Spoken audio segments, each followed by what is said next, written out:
What if you lost your only child? Would you still have the heart to save another? Deep in the misty woods of Washington, a lone ranger named Alex, haunted by the drowning of her 3-year-old daughter, hears a child crying from within the fog. But what she finds isn't human.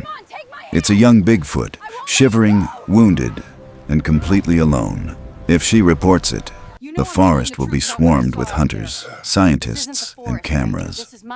So Alex makes a choice that will change everything. She keeps it a secret and protects the creature with her life. She names him Nori. And slowly, through shared pain and silent understanding, they begin to heal each other. But danger is closing in. Poachers, a greedy sheriff, and a storm that threatens to repeat the tragedy Alex once lived. In the heart-pounding moment when Nori is swept away by floodwaters, right where her daughter once was, Alex dives in. This time she saves the child, and nature gives something back. A silent bond between two mothers. A gift made of twigs, just like the bracelet her daughter wore.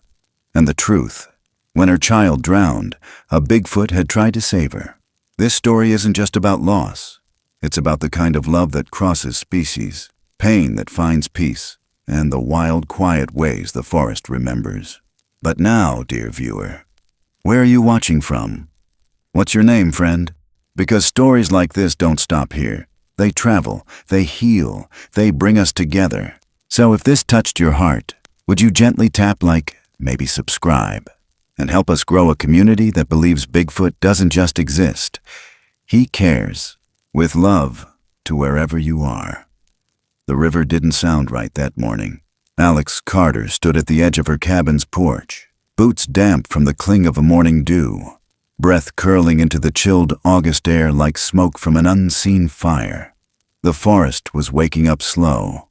Soft insect thrum, distant jay caws, the gentle rustle of leaves still heavy from the night. But the river, the Sol Duke whispered different. Deeper, uneasy. It wasn't rushing like it usually did this time of year. It was holding something back.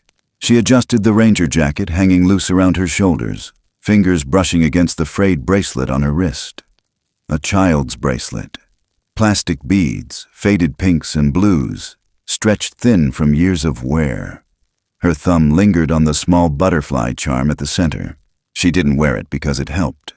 She wore it because the silence without it was worse. Willow Bend wasn't far.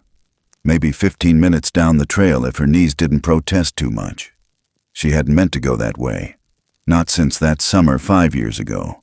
But the sound that woke her before dawn, a sound that didn't belong to any bird or elk or mountain cat, had come from that direction. High-pitched, reedy, cutting through the fog like a child's cry thrown across water. She told herself it was probably a fox, a trick of acoustics, but she packed the first aid kit anyway. The hike down was familiar in a way she hated. Bent pine roots still poked through the soil in all the same places, and the slope still tried to twist her ankle with each turn.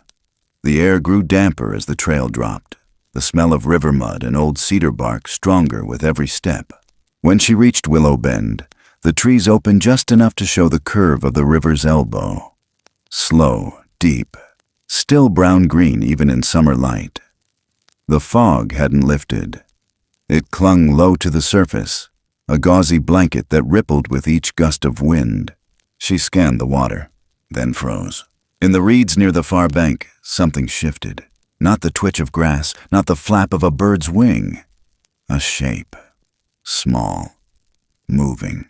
Alex took 2 slow steps forward, her boots squishing into mud. Another cry, sharper this time. She held her breath. That's when she saw it. Half curled among cattails and soaked leaves, barely visible under the mist, was a creature. At first, she couldn't place it. Its body was hunched, fur slicked dark and dripping. Too large for a raccoon, too smooth for a bear cub. But its proportions were wrong. Like a toddler crouched in the wrong skin. Its head lifted, eyes met hers. Not animal eyes. Something older, something knowing. Alex's breath hitched. She didn't remember crossing the river's edge. She only knew she was kneeling now, the mud soaking through her jeans as she reached slowly, not speaking, not blinking.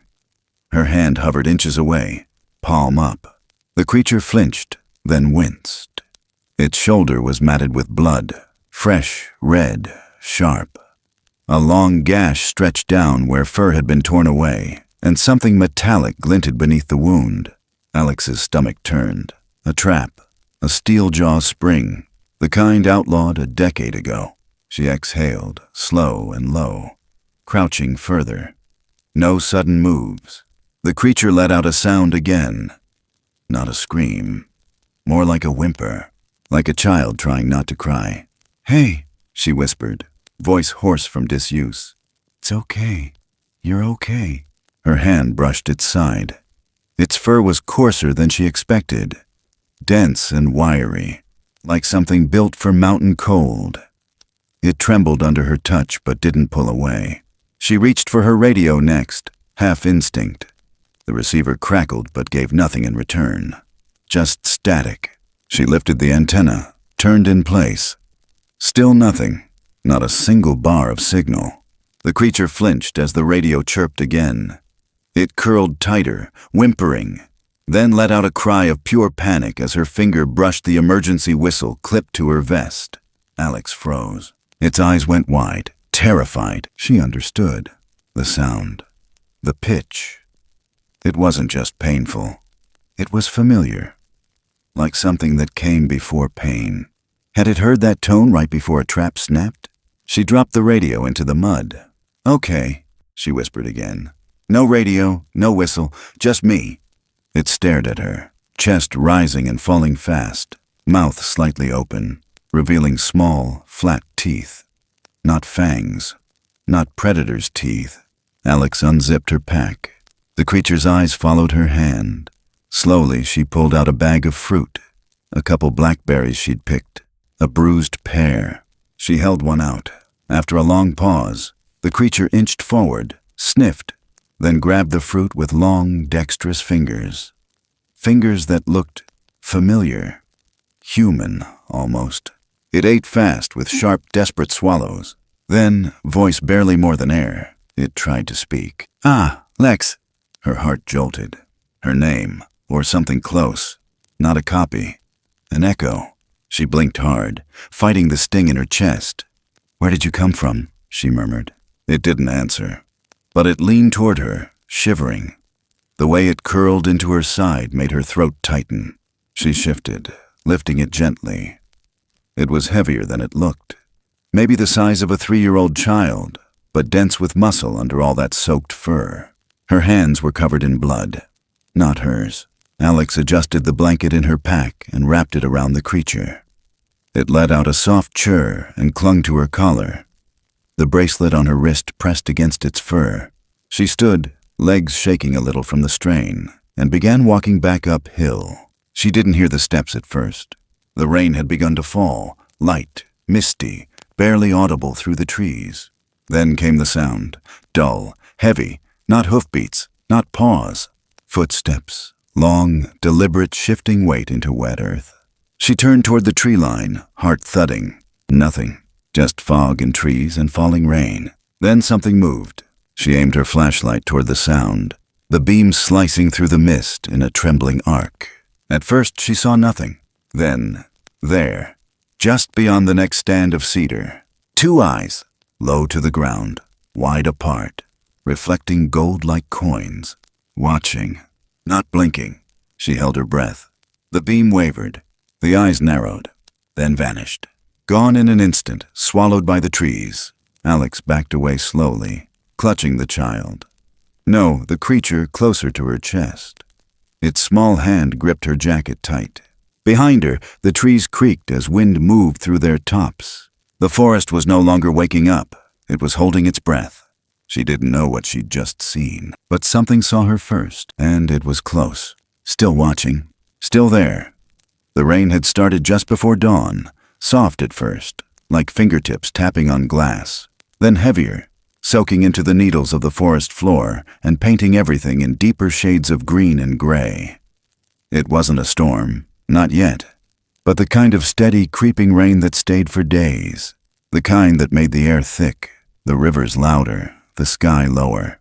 Alex sat on the worn floorboards of her cabin, her back against the log wall, knees bent, jacket still wet from the walk back. The fire in the stove snapped but didn't warm much past the hearth. Outside, the forest exhaled through the trees. Inside, she could hear only one thing: the soft, rhythmic breathing of the creature curled beneath the old wool blanket on her cot. Nori. That's what she'd started calling it. Him, maybe. She couldn't be sure yet, but the name had come to her uninvited, like a memory she didn't know she'd kept. Nori had barely moved since she brought him back. The wound on his shoulder had clotted, though it still oozed when he shifted. She'd cleaned it with what supplies she had: iodine, gauze, trembling hands. But he hadn't fought her, hadn't flinched, just watched. Watched everything, like he was memorizing her. She offered more fruit, placing it near his side. He sniffed it without lifting his head, then reached slowly, fingers long and careful, not snatching like an animal, but choosing. He peeled the skin off the pear with one clawed nail, ate in slow bites. The fire hissed low. The room smelled of wet fur, damp pine, and antiseptic. Alex didn't speak much. She didn't need to. Every sound felt too sharp in the quiet, every movement too loud. Nori blinked slowly when she looked his way. There was no fear now, just watching. She sat closer, rested her hand lightly on the edge of the blanket. He made a sound, a hum, then tried again. "Ah, Lex." She stilled. Not a fluke, not an echo.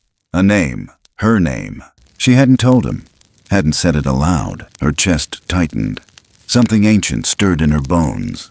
Outside, a branch snapped. Alex stood. Instinct. She pulled the rifle from the rack above the door, not to use, just to feel the weight of it. She stepped onto the porch. The rain had soaked through her boots in seconds, but she didn't move.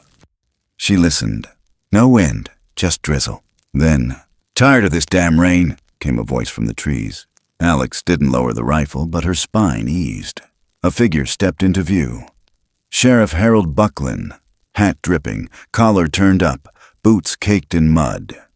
His cruiser was nowhere in sight. He'd walked. "You're not exactly on the main road," he said, lifting one hand like a peace gesture.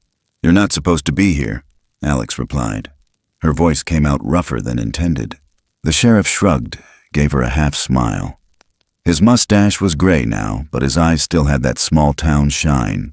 Friendly on the outside, unreadable underneath. "Just doing a check-in. Heard a call from your station cut out yesterday. Thought maybe the storm knocked your radio. You all right?" She nodded slowly.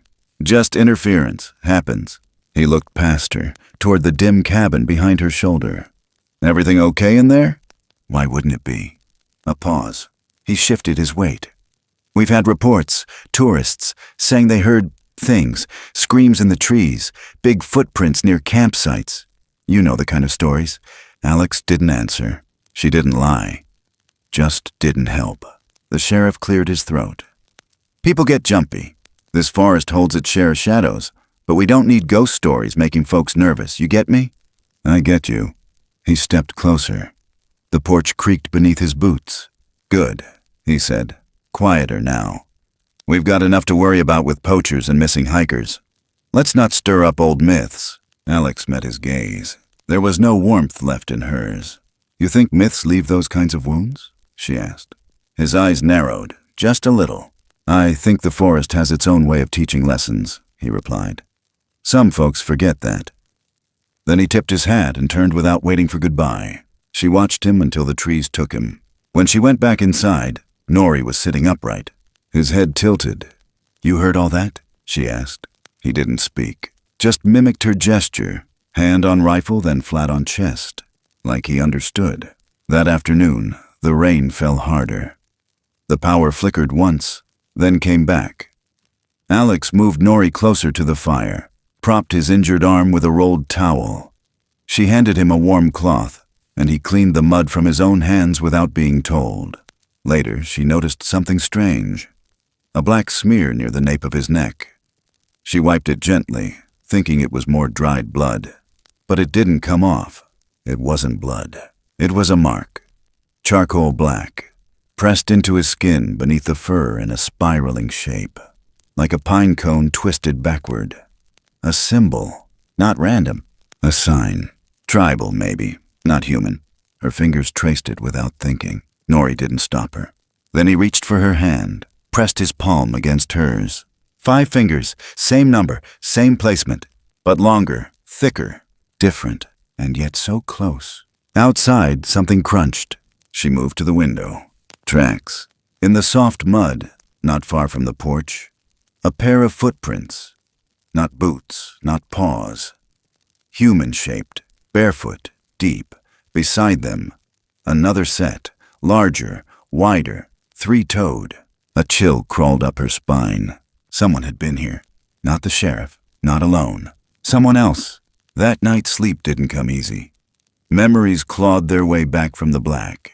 The river, the scream, her daughter's hand slipping under the surface, her fingers outstretched but too far, the weight of her own limbs frozen. The silence after, the bracelet digging into her wrist as she pounded on her own chest, trying to breathe again. She woke with tears on her cheeks. Nori was at her feet, watching. He made a sound, soft, guttural, concern. She turned away. I couldn't save her. The words spilled out without warning. She hadn't said them in years. Not to anyone. The rain stopped by morning, but the sky stayed the color of wet slate. Alex moved carefully, bandaged Nori's wound again, gave him more fruit, tried not to look at the muddy prints drying outside her door. She needed answers, but the forest didn't give answers. It gave signs, fragments, whispers. That afternoon, Nori stood on his own, shaky but upright. He touched the door frame, then looked back at her, like he needed to go. No, she said, you're not strong enough. He shook his head. Not no, different. Then he tugged her sleeve, hard. Wait, what is it? He pulled her toward the trees. Alex hesitated, reached for her coat, her pack. He led her into the woods. Not far, just past the ridge behind the cabin where the ferns grew tall and the moss muffled sound. That's when she heard it. Metal, clinking, snapping. Another trap, set fresh.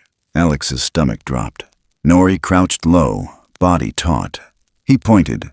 A rusted snare, half hidden beneath leaves, rigged to a tension wire. New bait. Fresh meat.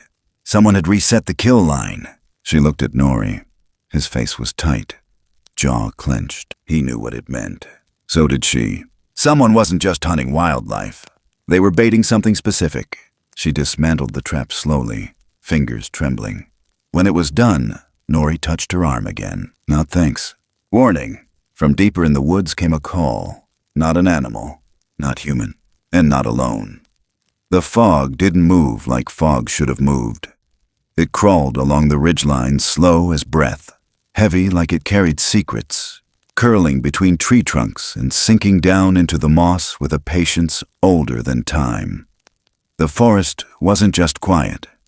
It was listening. Alex trudged forward, boots slick with half-dried mud, one hand gripping Nori's small wrist as he led her deeper into the woods. Not hurried, not aimless, purposeful. His steps knew where they were going, and somehow she followed, even when her gut whispered that this was farther than she'd ever gone. Past the mapped trails, past the old ranger markers carved into trees by men who retired or disappeared. She could still smell the rain, cold and pine-soaked, the kind that lingered long after the storm had passed. The air was sharper up here. She could taste metal at the back of her tongue. Nori stopped. Just ahead, the trees opened slightly, not into a meadow but into a dip in the land, like a shallow basin swallowed in mist and shadow. The moss was thicker here, darker, the trunks covered in vertical streaks of lichen like old tears. Alex squinted, adjusting her weight, and then she saw it. Not a blur, not a trick of fog. A figure, massive, motionless, easily over 8 feet tall, shoulders like stone, wrapped in a coat of fur so dark it bled into the trees behind her. But it was the stillness that struck Alex hardest. This thing, this being, wasn't hiding. It was waiting. Nori stepped ahead, unafraid. Alex's body tightened instinctively. She reached toward her hip where her bear spray clipped, fingers trembling. The figure stepped forward. No growl, no challenge, just presence. Like the forest itself had grown legs and stood upright. The light caught her eyes. Dark brown, deep, old, endless. Eyes that had seen more winters than any human could bear. Not wild, not cold, motherly. Alex didn't know why that word came to her, but it stuck, rooted. The giant raised one hand, palm outward, fingers long, jointed, matted with sap and earth. The gesture was slow, deliberate. Alex froze. Then the hand moved again, downward, sideways. A sign, Nori echoed it with smaller fingers. A warning. Alex looked down. Just in front of her boots, half buried beneath wet needles, a glint of rusted metal peeked from under the leaves. She knelt, pulled it back gently. A bear trap. Set wide, sharp, ready. Her breath caught. The mother turned slightly, and Alex caught sight of her foot. Blood soaked the fur near the ankle. A thick iron jaw still clamped around it, twisted to the side like it had been yanked too hard. Skin torn beneath, muscle exposed. The wound was days old, maybe longer. The mother didn't flinch. Alex stepped forward before she knew what she was doing.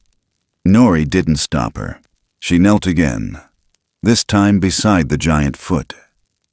The trap had a cord wrapped in nylon, dug deep into the leg. No tool could do this cleanly. She reached into her pack, pulling out a hunting knife and a roll of cloth. Her hand shook as she reached for the wire. The mother watched, silent. When the cord snapped free, a gush of dark blood followed. Alex hissed and cursed under her breath. She fumbled for gauze, but before she could press it to the wound, the mother moved.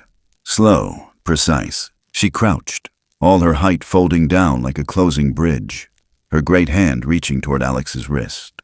Not to stop her, to touch. The fingers brushed Alex's skin, calloused and damp. The pressure firm, then soft, then something else. The mother leaned closer and brought her face near Alex's forearm. Her nostrils flared. She sniffed once, then gently pressed her lips to the scrape on Alex's hand, the one she'd gotten while tearing apart the snare yesterday. It wasn't a kiss, it wasn't human affection. It was ritual, like something passed down through silence. Alex didn't move, couldn't. The mother exhaled, warm breath against Alex's skin. And then she did something unexpected. Her eyes dropped to the bracelet on Alex's wrist. The child's bracelet, the pink beads, the butterfly charm. She looked at it for a long time, then looked at Alex. It wasn't confusion in her eyes. It was recognition.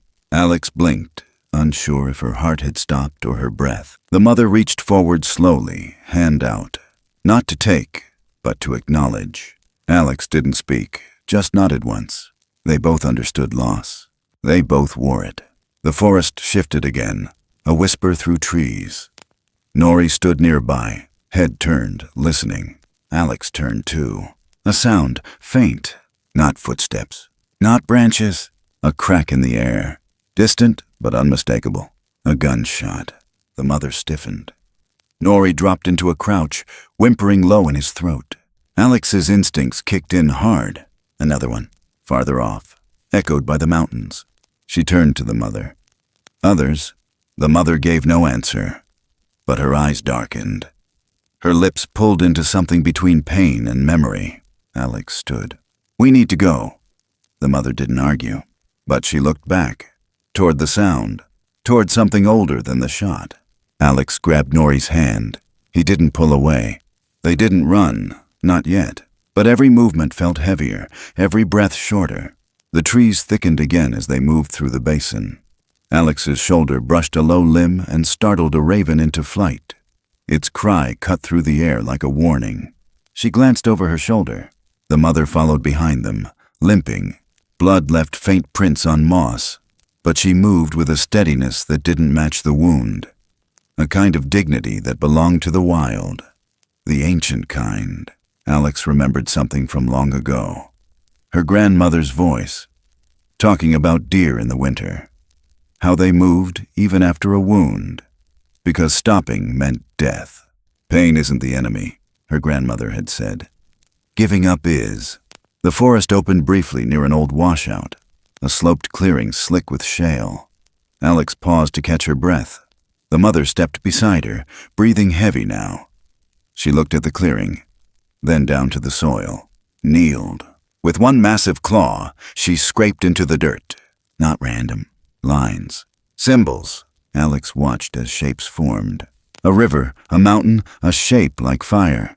Then figures. One small, one large, arms outstretched. Alex's throat tightened. A story. A warning. Maybe both. Nori joined her, his small fingers pointing to the drawing, then to the east. More? He nodded. Alex looked back at the mother. She didn't speak. Didn't need to. Alex knew what came next. If one had been hurt, the others were in danger. And the forest, for all its silence, was about to remember what it meant to be hunted. She looked at the bloodied trap she'd stuffed into her pack earlier.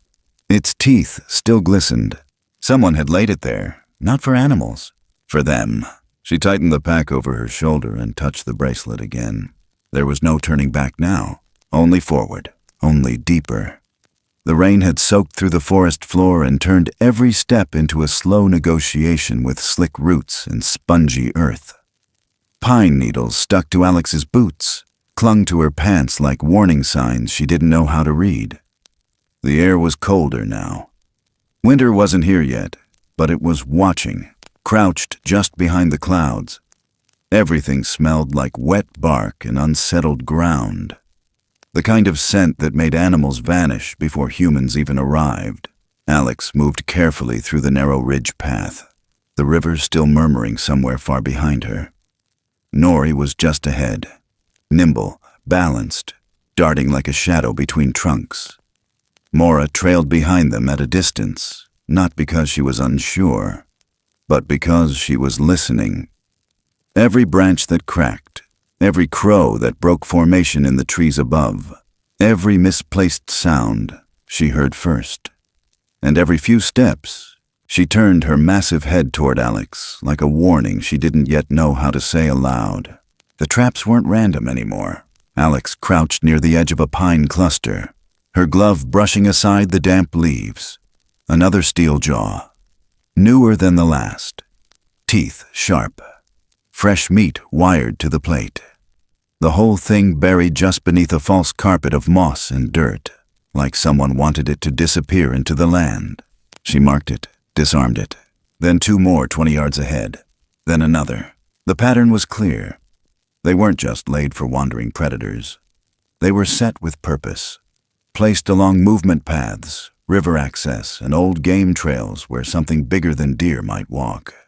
No hunter working alone would have had the time, the knowledge, or the patience to plan a grid like this. This was a hunt.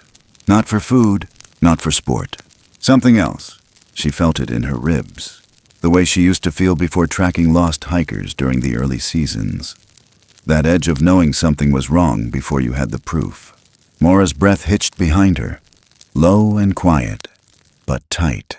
Alex turned. The big creature stood still as stone, but her eyes were locked on a different spot in the forest, a break in the canopy ahead, a place Alex hadn't yet seen. They moved together toward it, Alex at a half-crouch, Nori suddenly quiet. Even the birds above had stilled. The clearing wasn't natural.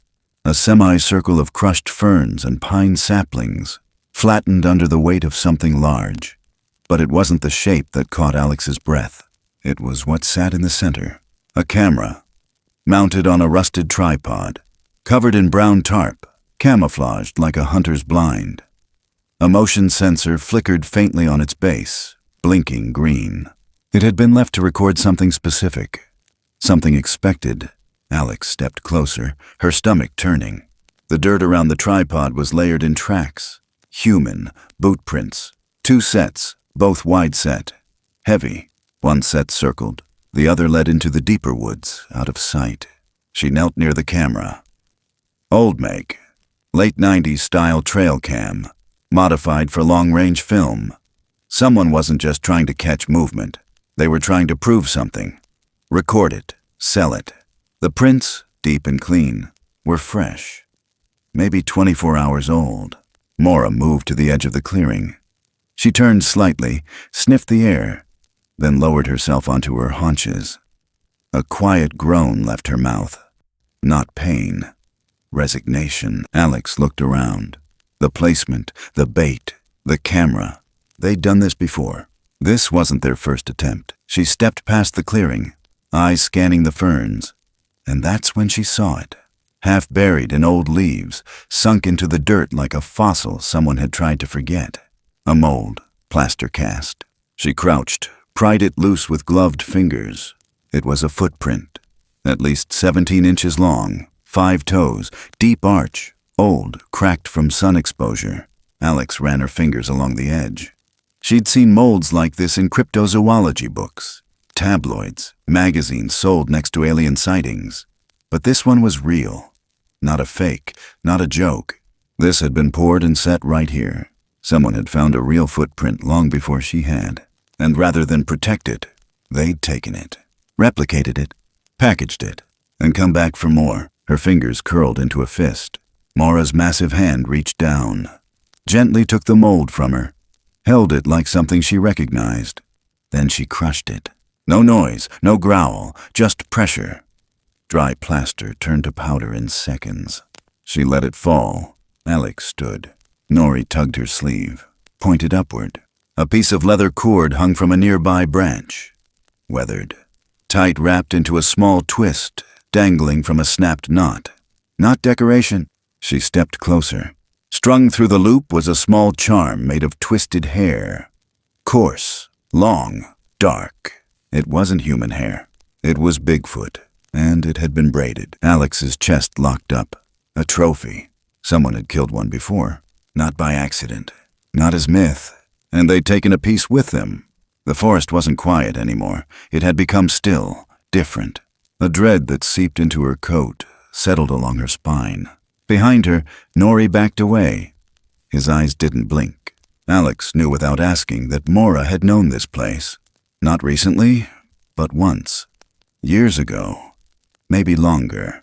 She looked at Mora, her face unreadable, her shoulders set. But her eyes, those eyes, held grief buried so deep it had turned to something else. Guarded rage.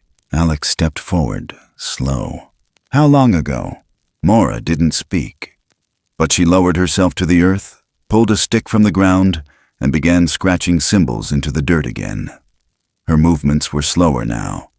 Careful. A mountain, a tree line, fire, a small figure circled by others, a line through it, a slash, a cross.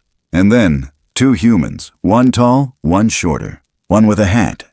Alex stared, the same shape as the sheriff's. Her stomach turned. The tracks, the traps, the warnings. Sheriff Buckland wasn't just looking the other way. He was helping them. Maybe more than helping. She thought back to his last visit. The way his eyes avoided the cabin. The way he mentioned ghost stories like they were bad for business. How he knew exactly where to walk up to her porch without stepping in the mud. Because he'd been near. Maybe even before that morning. He wasn't scared of what the forest might hold. He already knew. Mora stood slowly, limped forward. She looked to Alex. Not for permission, but with a kind of steady knowing, like she expected Alex to carry something heavier than bullets now. A burden. The truth. Alex turned back toward the direction they'd come from. "We need to move," she said. "This isn't over." But even as she said it, she knew the ground they were walking on wasn't just part of the forest anymore. It was baited, watched, and it remembered. The first snow came in whispers. No fanfare. Just a quiet descent over the canopy, like the sky had decided to smother the world in a hush. Alex stood on her porch with a thermos of bitter coffee clutched between her palms, steam curling like smoke from a dying fire. Everything felt suspended. Pine branches sagged slightly under the new weight. River mist thickened into ribbons across the valley, and the forest wore the silence like a second skin. The kind that made old wounds pulse again. The kind that made ghosts walk. Inside, Nori sat cross-legged on the wooden floor, a handful of leaves scattered around him like pieces of a puzzle only he could solve. His small fingers worked slowly, methodically, threading a line of bark through 2 oval leaves, stitching them into the shape of a pouch. He had no thread, no needle, just the stubborn creativity of someone who'd lived without comfort, but never without purpose. It wasn't just child's play. It was precise, reverent. His tongue poked out slightly between his lips as he looped another piece of twine over the rim. When he finished, he held the pouch up, unsure at first, then shyly offered it. Alex took it with both hands. Grace, who had arrived only an hour before with her oversized backpack and questions no one in town liked answering, gasped beside her. "Did he make that for me?" Alex nodded, surprised at the softness in her own voice. "Looks like it." Grace knelt down and opened her hand. Nori placed the pouch into her palm and backed away, eyes fixed on her expression. Grace's eyes lit up like a child at Christmas, but her tone stayed gentle. "Thank you," she whispered. Nori gave the faintest nod, then sat down again, like the exchange was complete. Alex turned toward the fire, where Mora sat crouched near the flames, her bulk taking up the far corner of the cabin. The wound on her leg had begun to scab, the skin beneath turning black-blue but clean. She didn't complain. She never did. She watched, listened, and only intervened when it mattered. It was her eyes that told Alex everything had changed. For days, Mora had been preparing them without saying a word, standing longer each morning, gathering rocks in deliberate shapes near the back of the clearing, staring at the sky like it spoke in riddles only she understood. And then, without warning, she pointed east, toward the untouched part of the forest, toward something older. Alex had seen enough signs to follow without asking. They left at dawn. Alex, Grace, Mora, and Nori moved like a line of breath slipping between trees, not a word spoken between them. The trail wasn't marked. It wasn't even a trail. It was memory, and it belonged to Mora. They reached the rock wall just before noon. At first, it looked like nothing more than a weathered cliff, vines snaking across its surface, snow clinging to the stone like lace. But as Alex stepped closer, she saw the faintest break in the pattern. A line of grooves, barely visible beneath the moss, carved into a wide oval. A door.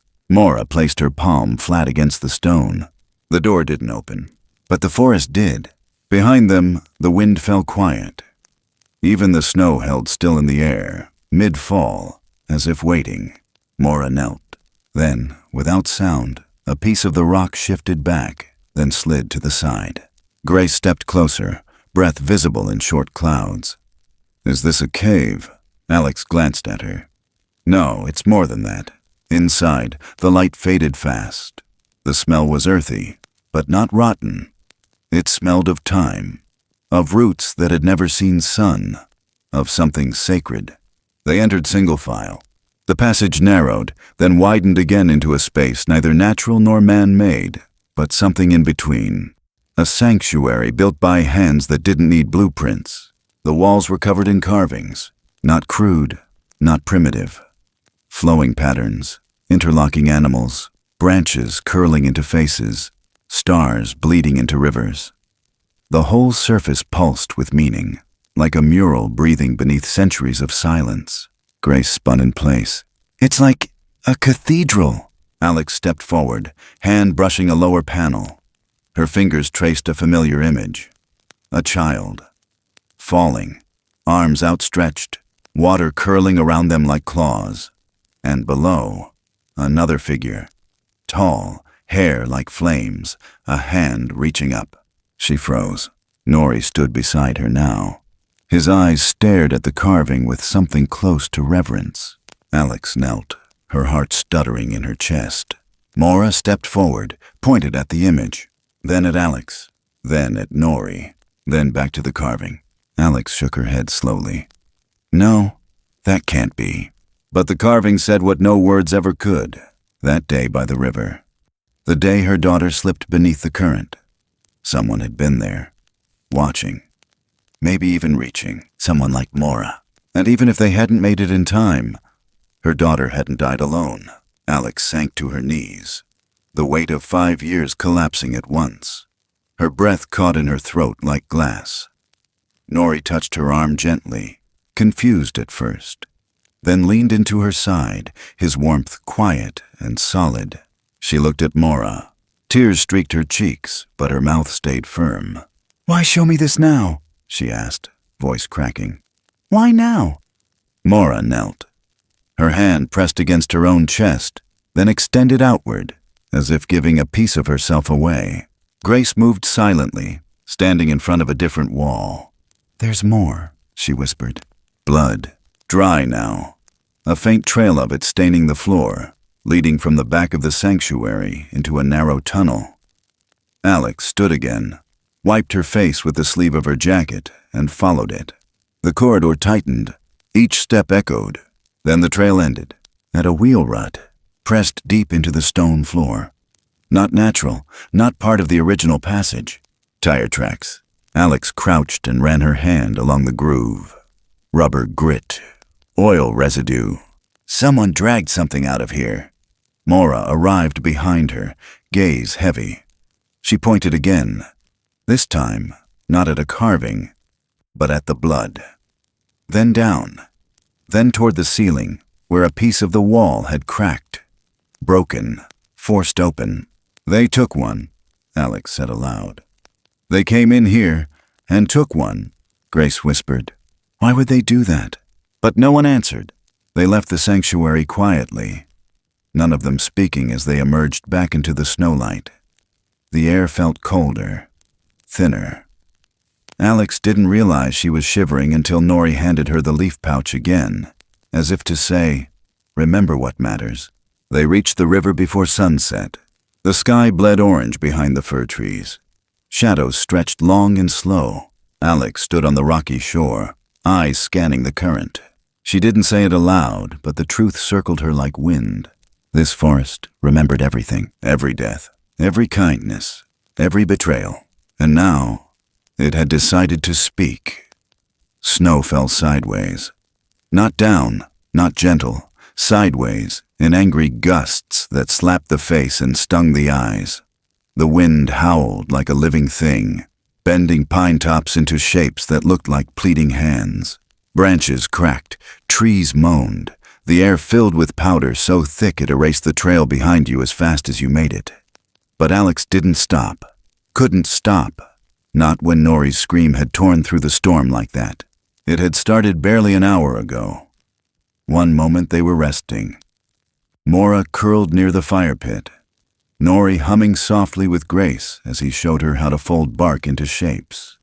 And the next, a roar of wind had blown the cabin door open and dragged snow in like a hungry wave.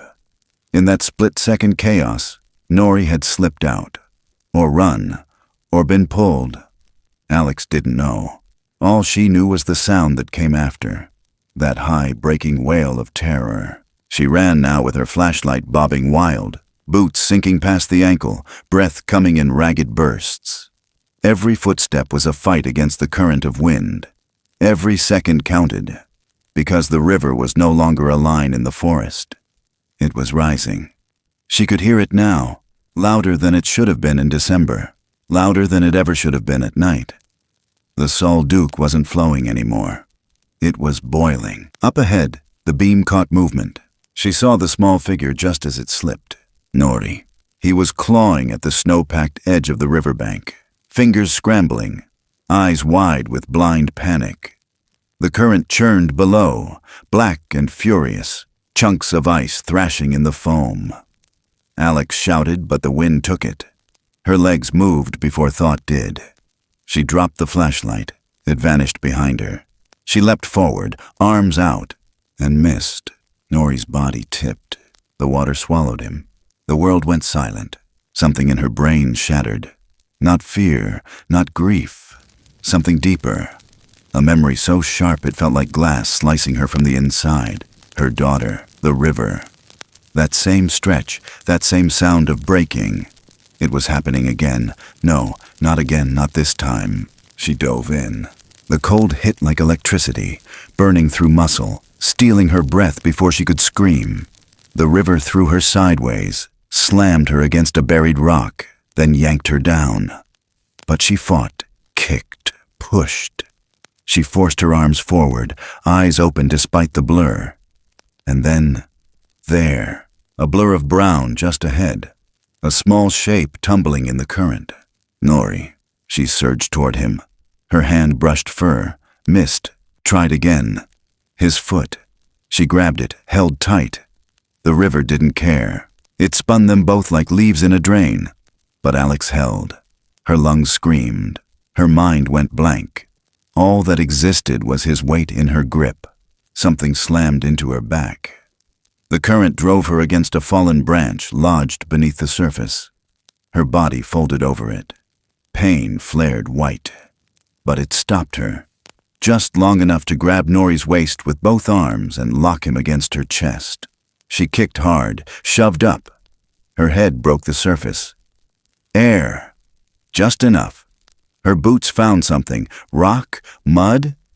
She didn't care. She crawled, dragged both their bodies toward the edge. One hand at a time, fingers screaming, knees numb. Until finally, she collapsed onto frozen ground. They lay there, tangled. Her breath came in gasps. She could feel Nori's chest. He was shivering, coughing, eyes closed but alive. Alive.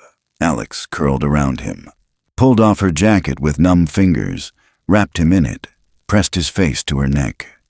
"You're okay," she whispered. Over and over. "You're okay. You're okay." A sound echoed from the trees behind them. It wasn't the wind.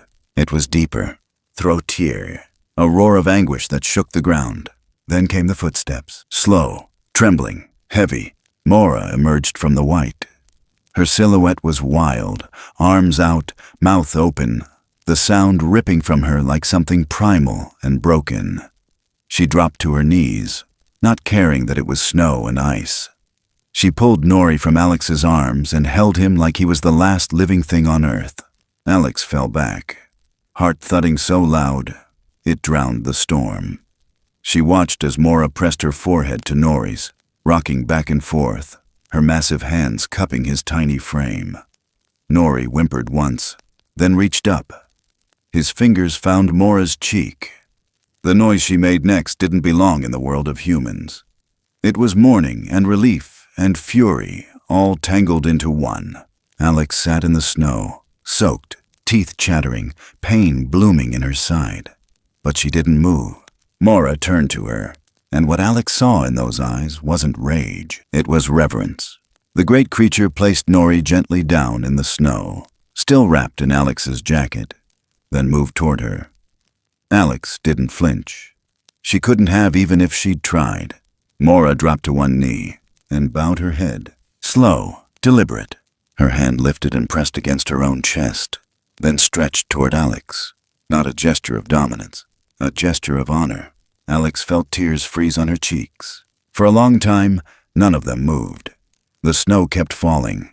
The river raged behind them like it wanted more. But the three of them stayed still, locked in something no language could explain. Headlights flickered through the trees. Not lanterns, not firelight. Artificial, mechanical. Alex turned fast. Up the slope above them, just beyond the tree line, a pair of high-beam lights blinked through the white. An engine rumbled, then braked. A truck. Too loud. Too close. She scrambled to her feet, pulling Nori behind her. Mora stood taller now, shielding them both with her bulk. Then came the voice, faint over the storm, male, drawling. "Well, I'll be damned."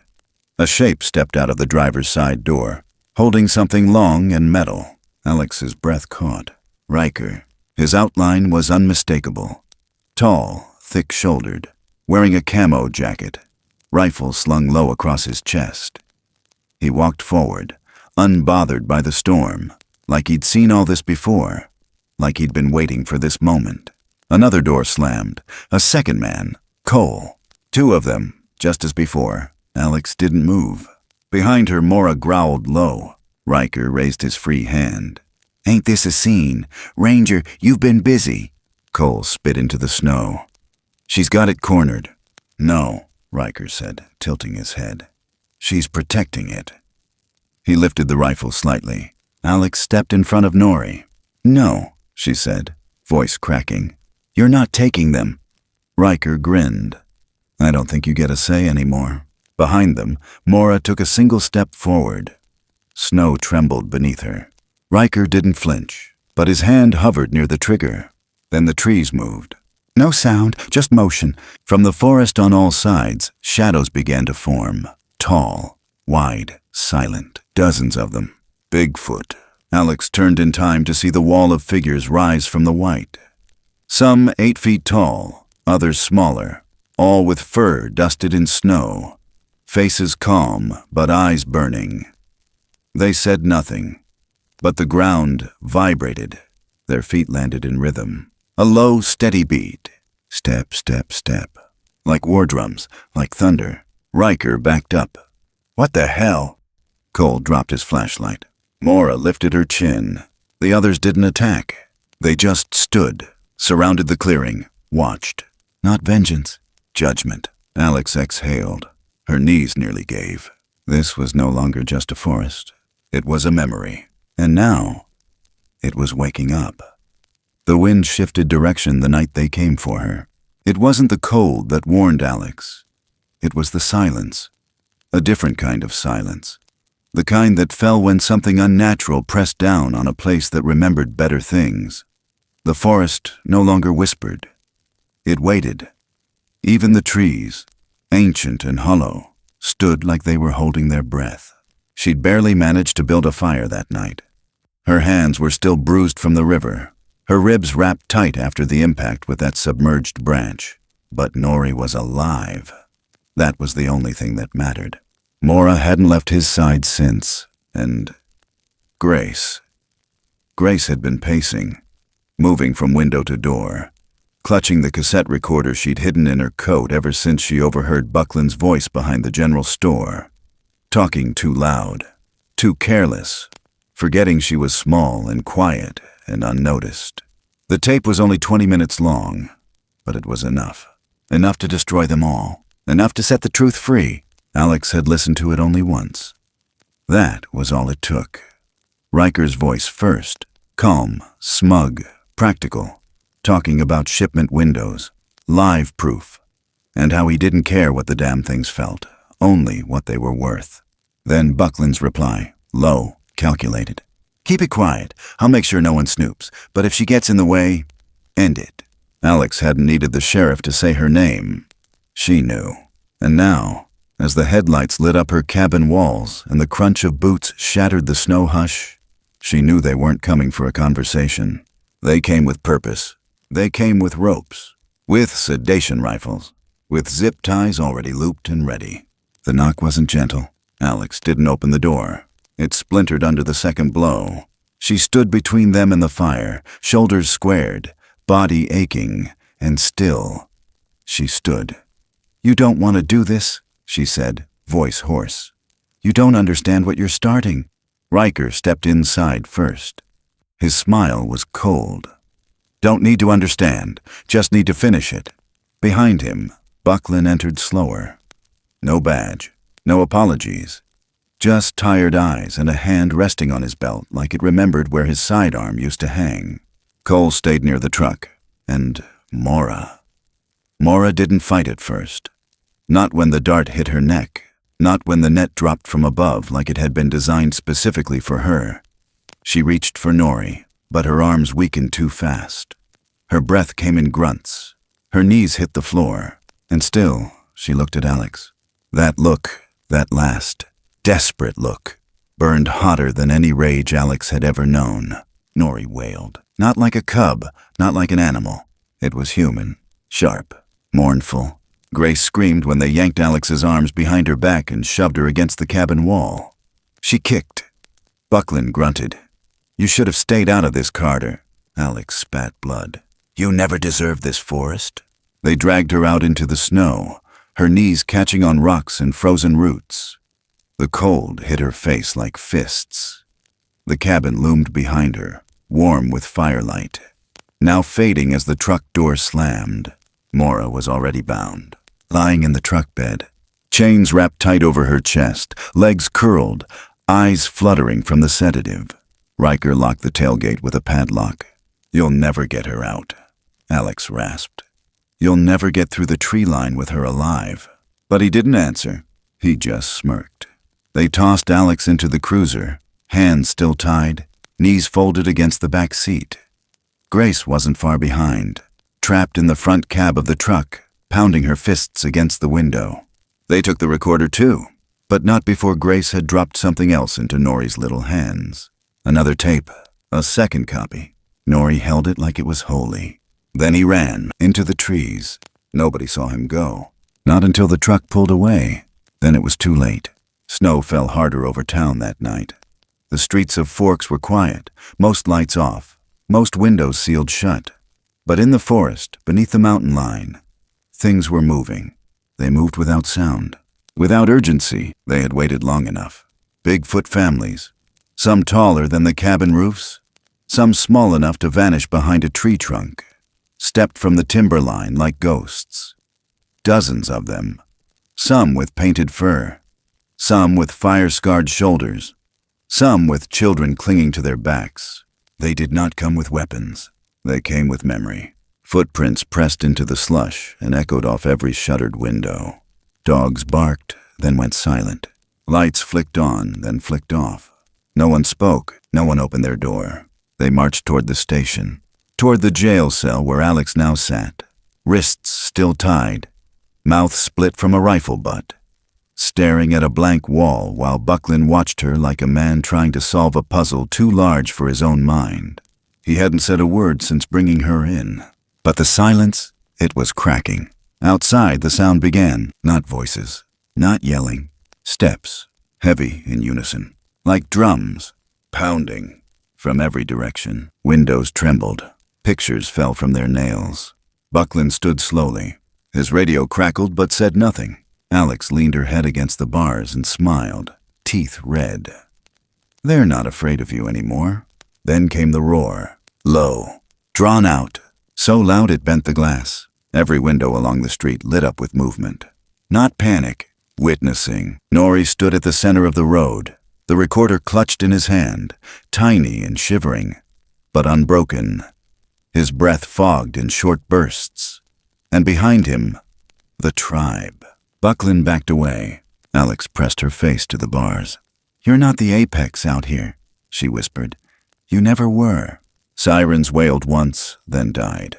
The earth thudded with synchronized steps, not charging, not attacking, but reminding that there are forces older than fences, older than badges. And sometimes they come back to collect what was stolen and to see who remembers how to kneel. The first thaw came quietly, just after sunrise. The river no longer roared. It sighed.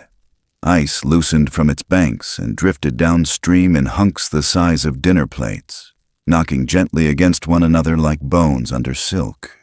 And the sky, soft gray for weeks, bled into blue, tender and pale, like the first breath after a nightmare. Alex stood alone at the edge of Sol Duke's Bend, boots sunk deep in the half-melted snow. Her jacket hung open at the collar. She didn't notice the cold anymore. The hush around her wasn't fear. It wasn't dread. It was the hush of something that had finally finished breaking. The sheriff had been removed 3 days earlier. Grace had walked into the town hall with her tape deck and a page of names. She didn't cry. She didn't raise her voice. She just pressed play. Buckland's voice had crackled through the dusty speakers with all the self-assured rot of a man who thought the forest owed him silence. When the last word faded, no one spoke. Not the mayor, not the deputies, not the old men who used to lean on his every warning. No one had come to his defense. The next morning, the cruiser was gone. His badge was found in the snow. Mora had been returned to her people, not with guns or threats or a peace treaty signed in ink, but with stillness, with reverence. They didn't ask for revenge. They didn't take the station. They didn't drag anyone into the woods. They just came. Surrounded the jailhouse like mist thickening between trees. Waited. Until the cell opened. Until someone, not even Alex knew who, unlocked the chains and stood aside. No fight. No blood. Just hands, reaching gently, lifting gently. They carried her out like a mother who'd already given enough. The town understood in a way language couldn't hold, and that was how it ended. Not in fire, but in return. Now, Alex watched the snow melt at her feet and listened to the river hum a song she hadn't heard in years. The same bend, the same rock, the same slow current where her daughter had disappeared. For a long time, she hadn't been able to say her name aloud without something tightening behind her ribs. It had felt like betrayal, like saying it out loud might confirm the river had won. But the river hadn't won. It had remembered. Behind her, the tribe waited, silent. Among them, Mora stood tall again, the limp in her leg barely noticeable now. She bore the scars of traps meant to end her, but her spine never bowed. Her breath moved with the trees. Her eyes held something deeper than forgiveness. Nori stood beside her. In his hands he held a circle, braided bark, threaded with willow sprigs, woven the way only the old ones remembered. At the center, nestled where light caught and held, was a single charm, a butterfly.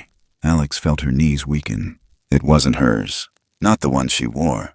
It was smaller, older. The plastic faded in the exact same places. Her voice caught in her throat. "Where did you get this?" Mora stepped forward. She didn't speak. She didn't need to. Her hands lifted slowly. Her fingers moved in deliberate rhythm, forming signs like branches reaching toward the sun. She shaped time, a memory, a river, a small child falling, another reaching, failing, but staying. The image filled Alex's mind like a tide returning to shore. She dropped to her knees. The cold soaked through her jeans, but she barely felt it. Her eyes burned. Her hands trembled. Mora stepped closer. She reached out, and with all the gentleness of a mother who had once watched another mother break, she pressed the woven circle into Alex's palm. Alex closed her fingers around it like prayer. "I thought she was alone," she whispered. "I thought she died with no one." Mora leaned forward. Her forehead touched Alex's. Her breath was warm, and in that breath, Alex saw it. Not in words, not in pictures, but in feeling. That moment, her daughter, tumbling into the water, gasping, calling, and something watching from the trees. Something that could not save, but could stay, could witness, could carry that moment forward, not to destroy, not to haunt, but to remember, so she would not be lost. Not entirely, Alex wept. Not with the rage she used to know, not with guilt, with surrender, with grace. Grace stood a few steps back, tears silently tracing her cheeks, her hand gripping Nori's. The boy squeezed gently, then stepped forward, pulling away only long enough to place his tiny palm flat against Alex's chest, over her heart. And she understood, whatever she had lost, some part of it lived here now, and always would. They stayed at the river's edge until the sun climbed past the tree line. No words were exchanged, only breath, only time. When the tribe turned to leave, Alex didn't follow. But they didn't leave her behind. Each one that passed met her gaze. Some nodded, some simply paused. Some brushed fingers across their chests in the same way Mora had before. A farewell, a promise. And then the woods folded around them like water closing over a stone. No crash, no rustle, just gone. The last to go was Nori. He stood at the very edge of the tree line, barefoot, jacket flapping gently in the breeze. His eyes locked on Alex like he was trying to memorize every line of her face. She didn't call him back. She didn't need to. He ran to her instead, threw his arms around her middle, buried his face against her ribs. She hugged him so tight it hurt. And when he pulled away, he said something. Not perfect, not human, not exactly, but close. "Thank you." Then he turned, and this time he followed them. Alex stood alone at the river bend, snow melting around her boots, her heart not mended but no longer shattered. The current moved smoother now, like it had been holding its breath for 5 long years and had finally let go. She reached into her pocket and pulled out the bracelet she had always worn, the one that had dug into her wrist that day, the last thing she had of her child. She held it for a long moment, then knelt by the water. She didn't toss it. She set it down, carefully, right where the river curved, the way a mother sets something aside when she finally knows it's time. A breeze moved through the trees, rustling needles in soft rhythm. It sounded like a lullaby sung from deep in the earth. Alex stood, closed her eyes, and whispered. She wasn't alone. The forest didn't answer. It didn't need to. Somewhere deep in the trees, the last echo of footsteps faded, and Sol Duke carried the rest downstream. There are stories that don't need to shout, stories that don't seek glory or grand finales. They linger in the quiet spaces, between the breath of the trees and the hush of snowfall at dawn. Stories that are less about what we see and more about what we choose to feel. This was one of them. Sometimes the deepest truths aren't spoken aloud. They live in gestures, in stillness, in how we show up for one another when the world forgets to look. There's a kind of strength in that quiet, a kind of courage, not the kind that burns bright like a torch, but the kind that keeps someone warm in the dark. It's easy to fear what we don't understand, easier still to turn away. But if we take the time to listen, really listen, we might find that what lives in the unknown isn't danger. It's invitation to see the world a little differently, to remember that kindness doesn't always look like what we expect. There's a river inside every one of us, a current that carries memory, loss, wonder, and the aching need to belong. Sometimes it runs smooth, sometimes it rages, and sometimes, if we're lucky, we stand beside someone else's and realize we're not as alone as we thought. Because in the end, we're all just trying to be seen, to be known, to be held, if not in arms, then in understanding. The forest doesn't hold grudges. It remembers, yes, but not with bitterness. It holds space for redemption, for change, for the small, imperfect choices that make us human. Forgiveness doesn't come through words. It comes through presence, through choosing not to run, through staying, through protecting what cannot ask to be protected. We're taught to measure worth by noise, by victories, by applause, by the visible. But there's beauty in what's hidden. There's sacredness in the stories told only by wind and water and time. The ones passed not through headlines, but through glances, through quiet acts of love. And maybe that's the point, that some stories are not meant to change the world. They're meant to change us. If this story stirred something in you, if it made you pause, or feel, or simply sit a little longer with the quiet, then it did what it came to do. Thank you for walking this path with us. If the story left a mark, we'd love to hear how. Share your thoughts below. We read every word. And if you'd like to join us for more journeys like this one, don't forget to subscribe, leave a comment, and follow the channel. There are still many stories waiting in the woods, and you never know what might be watching or waiting just beyond the bend.